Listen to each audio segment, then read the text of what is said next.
Top 10 Best Vegetables to Prevent Heart Attack and Stroke Naturally.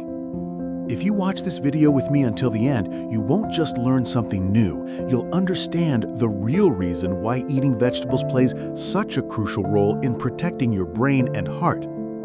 You've probably heard it 100 times, eat more vegetables, but has anyone ever truly explained why vegetables are so effective in preventing stroke and heart attack? Today, I'll help you connect the missing pieces. I'm going to share with you the 10 most important vegetables to include in your daily meals, not based on trends, but backed by scientific studies showing their impact on blood pressure, arterial elasticity, circulation, and inflammation control. More importantly, I'll show you how to combine and adapt these vegetables into simple, practical meals that are easy to prepare but still deliver powerful results. Stay with me until the end, because after this video, you won't just know what to eat, you'll understand why it could save your life. First up, let's talk about leafy greens. This group includes spinach, kale, and all kinds of lettuce. Basically, any vegetable with green leaves has one thing in common: they are very low in carbs. Some, like kale, have a few more carbs, but it's tough to overdo it. In a little bit, we'll discuss why being low carb is so important. Next, we have the second group, cruciferous vegetables. This includes broccoli, cauliflower, Brussels sprouts, and cabbage. These are also very low in carbs. We're talking about net carbs here, which is the carb count after you subtract the fiber. Our bodies don't digest fiber, but it has another key job that we'll cover later. I love vegetables and eat a lot of them myself, but it's important to understand what they really do for us, because there's a lot of confusing information out there. For instance, you often hear that greens can clean out your arteries or lower your blood pressure. People use fancy terms, calling vegetables superheroes for your heart. Let me be clear right from the start. That's just not true. No vegetable works like a drug to scrub your arteries clean.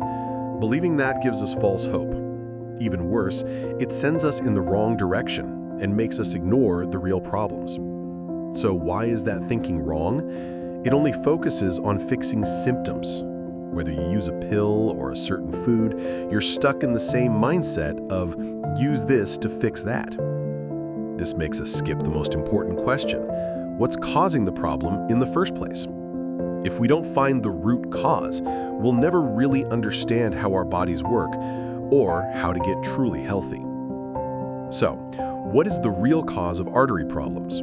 Besides genetics, which we can't change, there are two main culprits: long-term, quiet inflammation inside your body and other kinds of damage to your cells. Vegetables don't have special nutrients that can directly fix these issues like a mechanic fixing a car. The real cause of heart disease, apart from genes, comes from the food we eat every day. I'm talking about processed foods, too much sugar, carbs, and industrial seed oils. These foods lead to insulin resistance, making us eat too much while still being malnourished. They spike our blood sugar and insulin. Over time, this can lead to type 2 diabetes, obesity, and other health issues. That is the real root of heart disease. So, why should we eat vegetables? What is their role? First, and most simply, when you fill your plate with vegetables, you naturally eat less of the bad stuff. The vegetables take the place of the processed foods that cause all of the trouble. Second, and this is the most important part, most vegetables, especially leafy greens like spinach and cruciferous ones like broccoli, have very few carbohydrates. By eating them, you are cutting off the fuel for the enemy. You don't spike your blood sugar, and you don't encourage insulin resistance.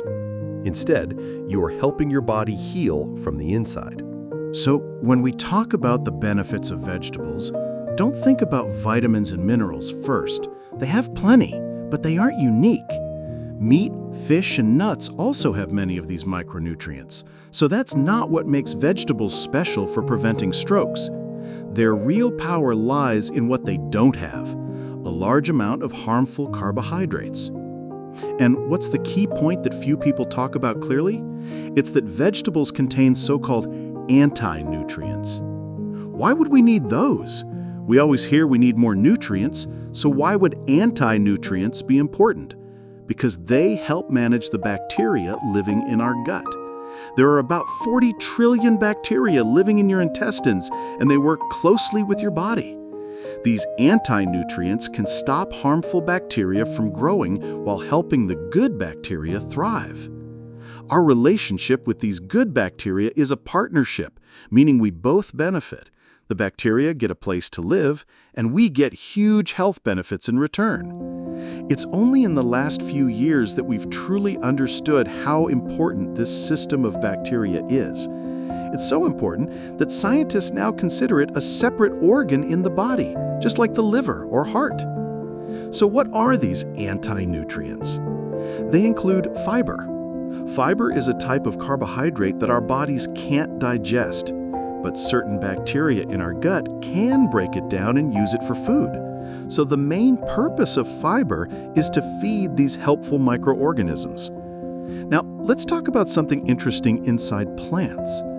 Plants can't run away from danger, so they have their own defense system. You can think of it as very mild, natural toxins created to fight off pests and mold. These substances, which scientists call phytochemicals or plant chemicals, are not nutrients. Their main job is not to be absorbed by your body. Instead, they stay in your gut and do a very important job. They help balance the community of microorganisms living there. But this is where a problem can arise. Because these compounds are basically a defense mechanism, some people's bodies can react to them. This reaction causes inflammation, which is public enemy number 1 for causing heart disease and stroke. So why does one person feel great after eating broccoli, while another feels bloated and uncomfortable? The answer isn't in the broccoli itself. The answer is in the health of each person's gut. If the bacteria in your gut are out of balance, you can become sensitive to these natural defense compounds in plants. This creates a dangerous, vicious cycle. An unhealthy gut causes an inflammatory reaction, and that inflammation makes the gut even worse. To break this cycle, the first and most important step is to lower the inflammation. And the most direct way to do that is to temporarily remove the foods that are causing the reaction. This is where some people turn to a drastic solution, the carnivore diet. They find that when they cut out almost all plants, they feel much better. The reason is simple. They've removed the trigger for their inflammation. But this is also where the biggest misunderstanding happens. Many people assume that because this diet makes them feel healthy, it must be the perfect diet for the rest of their lives. I believe it is a powerful healing tool, but it's not the final destination. The real goal isn't to avoid plants forever. The goal is to use this diet period as a chance for your digestive system to rest and heal itself. After that rest period, say for 30, 60, or 90 days, the next step is to carefully start reintroducing a wide variety of vegetables. Why? Because a diverse diet builds a healthy and diverse community of gut bacteria, and a healthy gut community is our best defense against chronic inflammation, the deep-rooted cause of strokes and heart disease. So once the inflammation is under control, the next step is to start rebuilding your gut community. This is when we bring in new allies, the good bacteria. You can find them in high-quality probiotics or yogurt. This process takes patience. For some people, it's pretty quick. For others, it might be a longer journey to find what works best for their body. Once you've restored your gut bacteria, you need to maintain and feed them. The goal now is to create diversity. The more types of fiber and different vegetables you eat, the better your chances are of building a diverse community of gut bacteria.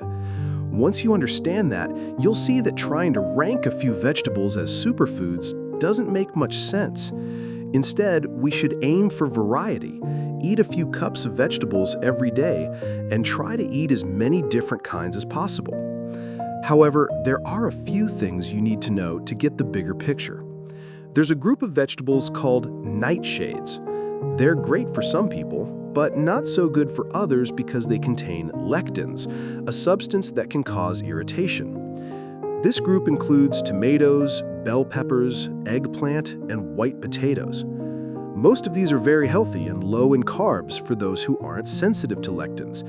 But even if you aren't sensitive, you still need to be careful if you are insulin resistant, overweight, or trying to reverse diabetes.